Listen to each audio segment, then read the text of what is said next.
Si vous avez toujours envie de chocolat, malgré tout le chocolat que vous mangez, il y a un problème. Les chiffres disent, au bout de 2 ans, 3 ans, tout le monde a repris le poids perdu, et il y en a 40% qui en ont repris plus. En réalité, vous ne mangez pas parce que vous avez faim. Vous mangez parce que la faim a déclenché une envie de manger.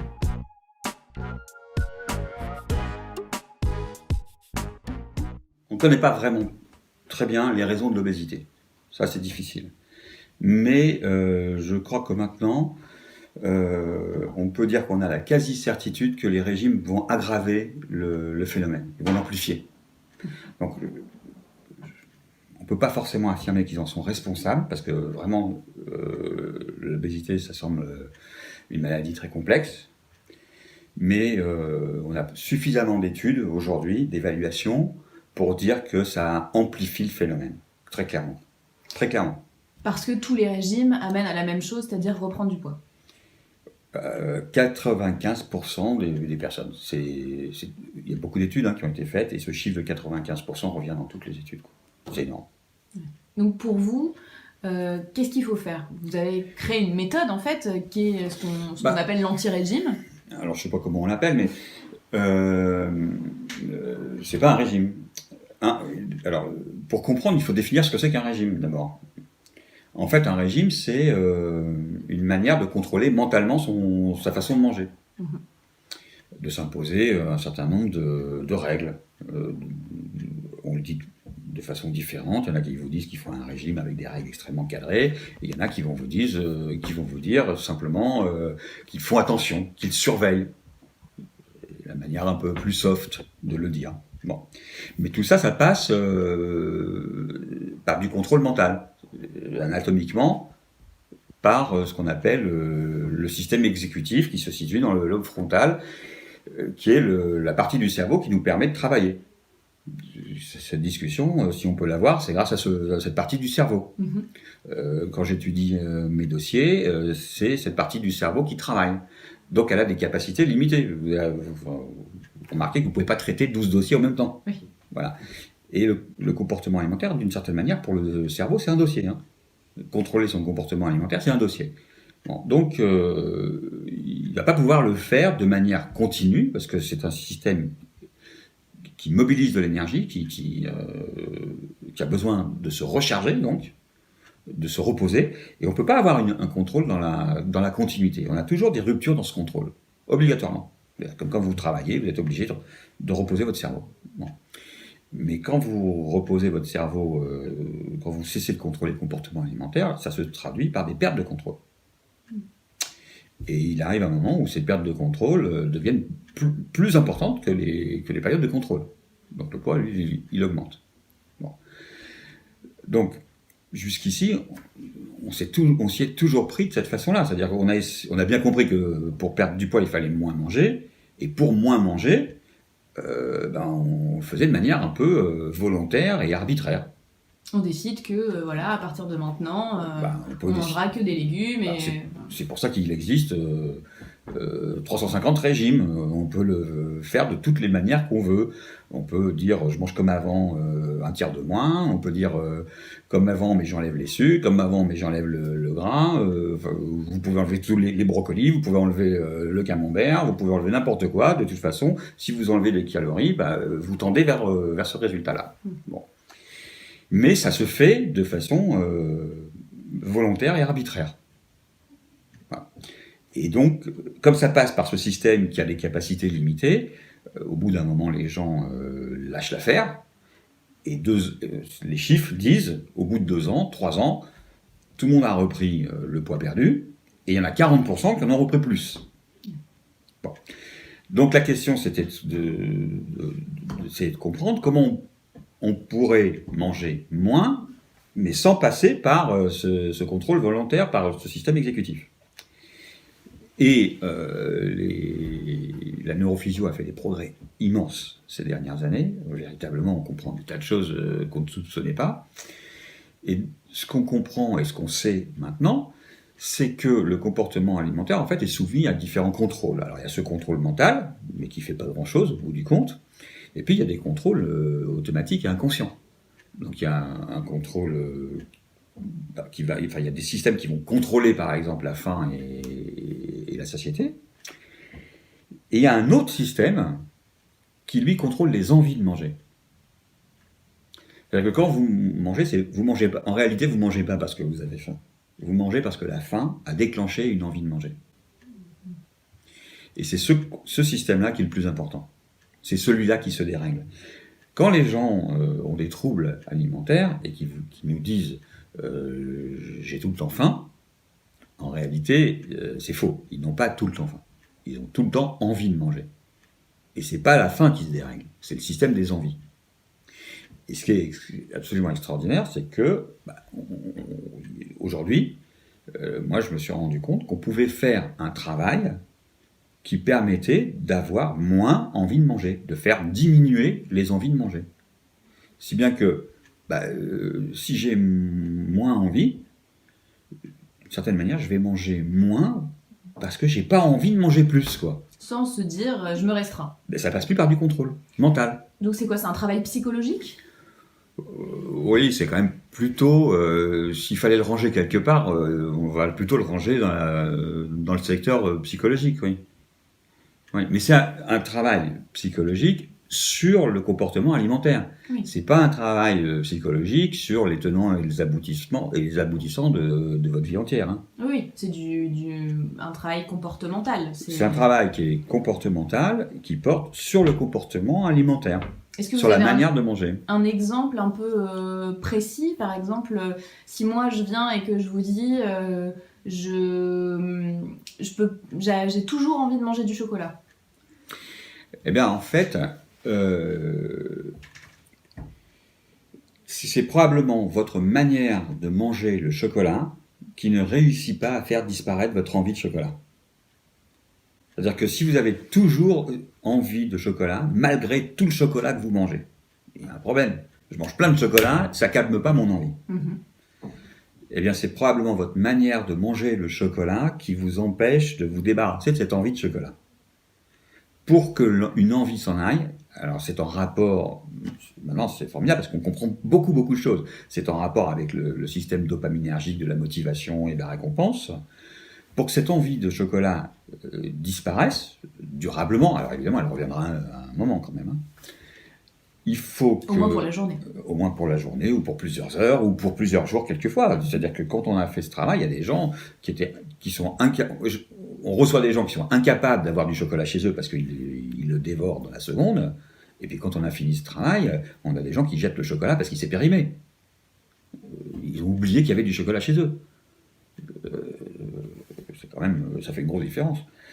Donc, pour se débarrasser de cette envie, on va dire relativement durablement, il faut manger le chocolat d'une certaine manière. Alors, vous voyez, le chocolat, ça va rentrer assez souvent dans la catégorie des aliments, ce qu'on appellera réconfortants, émotionnels. Mm-hmm. Ce qui veut dire que déjà, quand j'ai une envie de manger émotionnelle, et que j'ai cette envie de chocolat, je dois manger du chocolat. Et pas autre chose. Sinon, on finira toujours par remanger du chocolat. Mais surtout, c'est que l'envie ne va pas disparaître. Le corps réclame le chocolat. Il y a un système de régulation des émotions qui passe par la nourriture. Et pour calmer une émotion, ce système a besoin d'aliments riches. Donc ça peut être du chocolat, ça peut être des gâteaux, ça peut être des chips, mais il faut que ce soit des aliments riches. Donc si vous lui donnez des carottes, il n'est pas satisfait, ce système, il ne fonctionne pas. Donc vous devez répondre à une envie par l'aliment qui est capable de calmer cette envie. Sinon, cette envie ne va pas disparaître. Pour faire très simple, si vous avez envie de fraises et que vous mangez des pommes de terre, vous allez rester avec votre envie de fraises. Oui.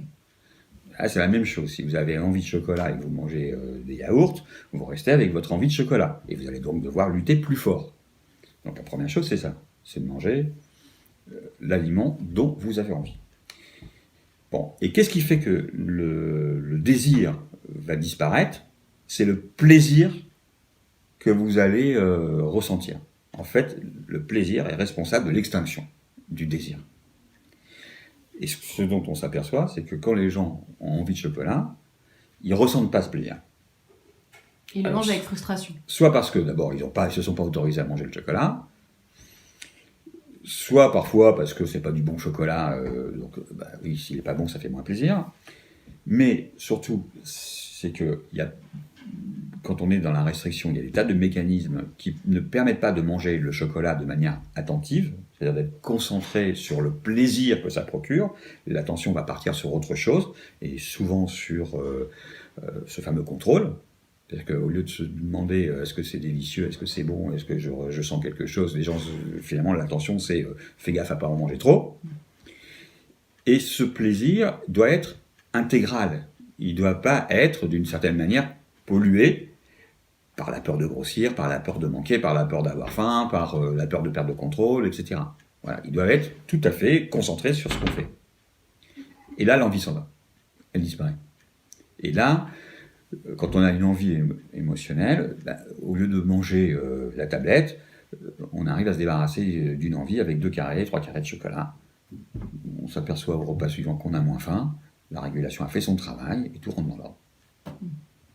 Donc pour vous, en fait, et puis c'est un phénomène qui apparaît aussi assez régulièrement, le côté très étrange pour être une femme et avoir fait des régimes il y a très longtemps, de le moment même où on décide qu'on est au régime, on a faim.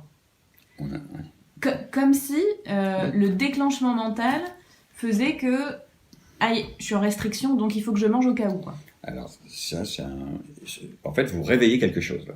Vous réveillez une peur archaïque.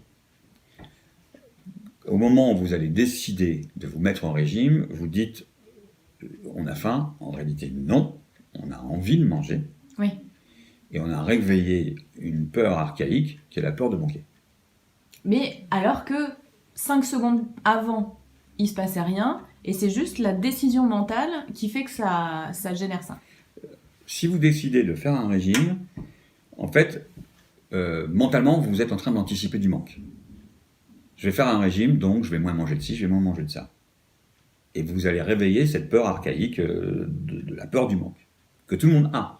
On a tous cette peur de manquer. Tous. Parce que c'est une peur qui a été indispensable à la survie.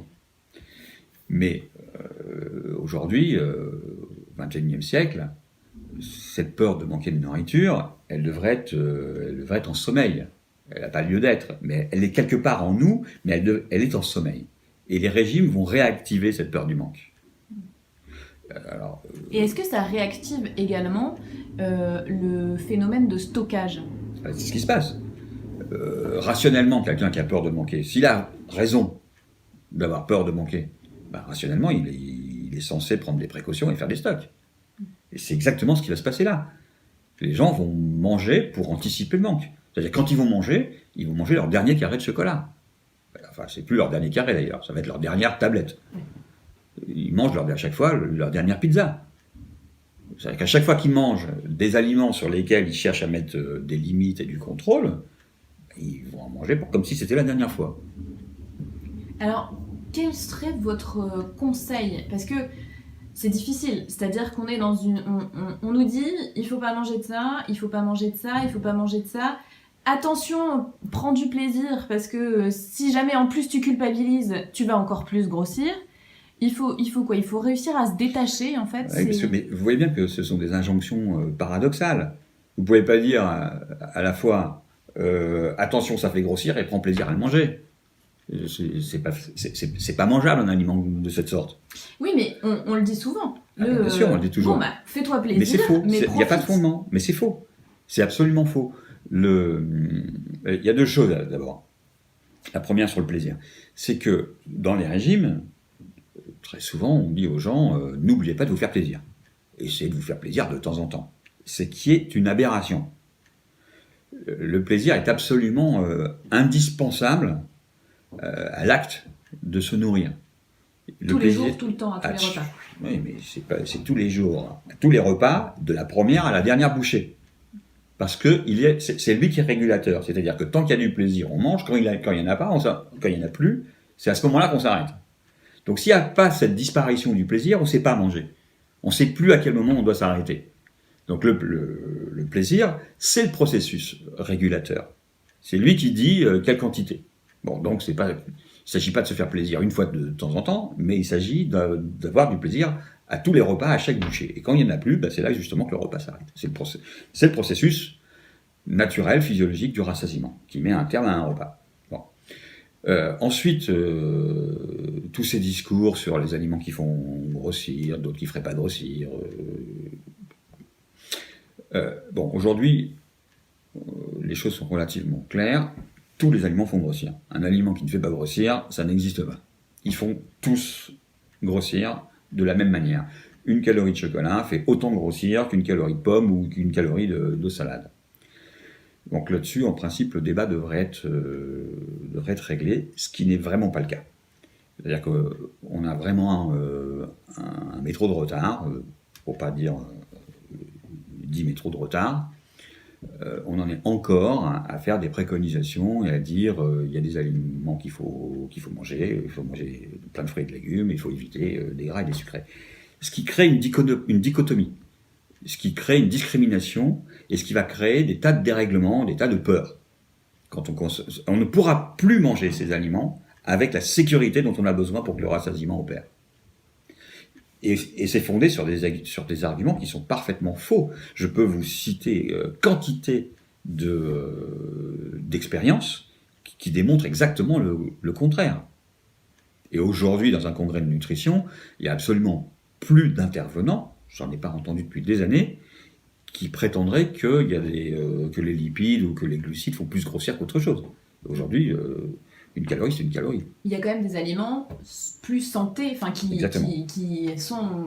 Absolument. Alors, le débat, il peut y avoir un débat là-dessus, qui est pas simple. Il peut y avoir un débat sur des aliments qui sont bons pour la santé, d'autres qui sont moins bons pour la santé. Et en fait, c'est même pas qu'il y a des aliments bons pour la santé ou mauvais. C'est toujours une histoire de proportion. C'est trop de tel aliment peut être mauvais pour la santé. Et pas assez de tel pourrait aussi être bon. Mais la santé, ça n'a rien à voir avec le poids d'un point de vue de la physiologie. Du point de vue de la physiologie, la question du poids, c'est la question des calories. Et du point de vue de la santé, la question, c'est celle de la répartition et de la diversité alimentaire. Et ce sont deux problèmes qui sont tout à fait parallèles, qui ne se croisent quasiment pas. Vous dites dans votre livre, on peut manger un sandwich au saucisson et puis manger une pomme à la fin, alors que pour la pomme, on n'a plus faim. Et c'est elle qui va faire grossir. C'est elle qui aura beaucoup plus de chances de vous faire grossir. Parce qu'elle arrive en trop. Parce qu'elle arrive en trop. Si elle est au-delà des besoins, c'est ce qui arrive, c'est le dernier arrivé qui fait grossir. C'est pas le premier. Même si c'est une pomme. Mais tous les aliments, que ce soit des pommes, des fromages, du steak ou ce que vous voudrez, ou des légumes, tous les aliments, quand ils sont consommés en trop, c'est-à-dire que le corps n'est plus en trop, ça veut dire que le corps n'est pas capable de les brûler. Il va falloir qu'il les stocke. Et la seule forme de stockage connue dans le corps, possible, c'est le gras. Donc tout est converti en gras. Et je vous fais juste remarquer que les plus gros animaux de la planète sont tous des herbivores. Hein. Il y a pas de... Enfin, tous les éléphants, les rhinocéros, etc., sont tous des herbivores. Il n'y a pas de mangeurs de pizza dans le lot. Hein. Qu'est-ce que vous conseilleriez du coup aux gens qui sont complètement perdus? De se reconnecter, d'essayer de faire sans tous ces discours? C'est très difficile de donner des conseils, je dirais de transformer ça en conseil de santé publique. C'est très très difficile. Parce que dire aux gens vous pouvez manger ce que vous voulez, s'ils ne sont pas capables de concentrer leur attention sur eux ou de se sentir en sécurité, ils en mangeront de trop grandes quantités. C'est pas si évident que ça. Entre le plaisir et la sécurité, il y a une sorte de compétition. C'est-à-dire que très souvent, les aliments qui feraient plaisir ne permettent pas de se sentir en sécurité. C'est-à-dire ce qui me ferait plaisir, c'est le chocolat, mais je ne me sens pas vraiment en sécurité. Et les aliments avec lesquels je me sens complètement en sécurité ne sont pas forcément ceux qui me font systématiquement plaisir.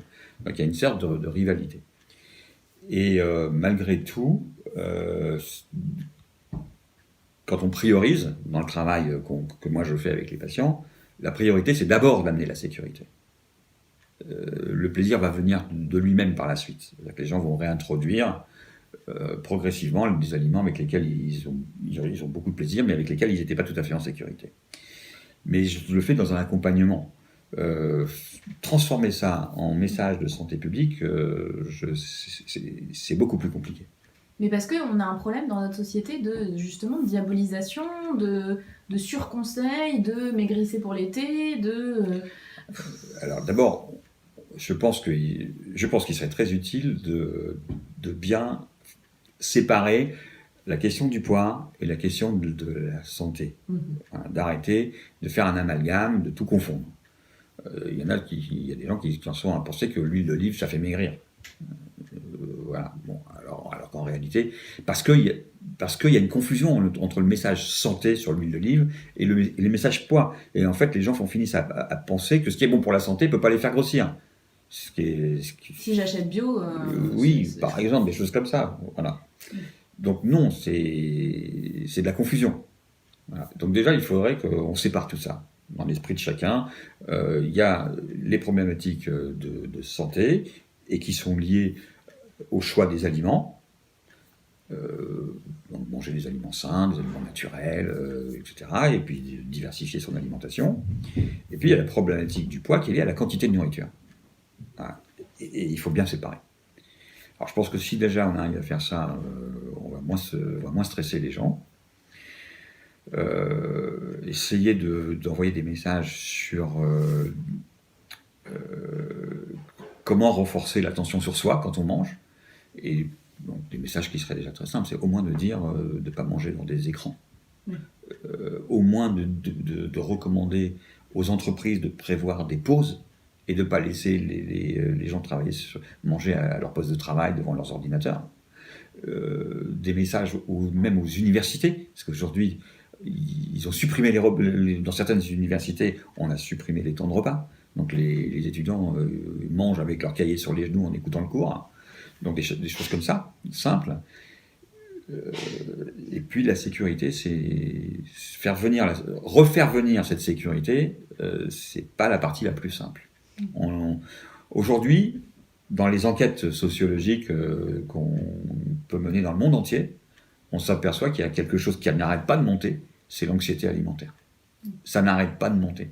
Donc comment revenir en arrière et faire revenir de la sécurité et de la confiance, c'est pas si simple que ça. Hein.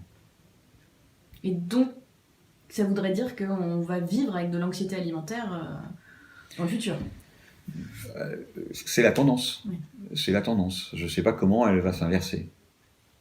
Mais plus on fait d'informations nutritionnelles, plus on met le focus sur les scandales alimentaires qui sont de moins en moins nombreux, et plus on accroît l'anxiété. La méfiance. C'est-à-dire qu'on finit par manger des aliments suspects. Or, je vous rappelle cette grande phrase de Lévi-Strauss, pour qu'un aliment soit bon à manger, il faut qu'il soit bon à penser. Donc si on n'arrive pas à penser du bien de ce qu'on mange, on ne sait pas le manger. Qu'est-ce que ça veut dire, traduit en physiologie du comportement? Ça veut dire qu'en fait, on ne sait pas comment... on ne sait pas se rassasier de cet aliment. Donc on mange plus. Et donc, Ou moins. Ou moins, ou plus, mais pas ce qu'il faut. Ok. Très bien. Eh bien écoutez, merci beaucoup. Et je vous en prie.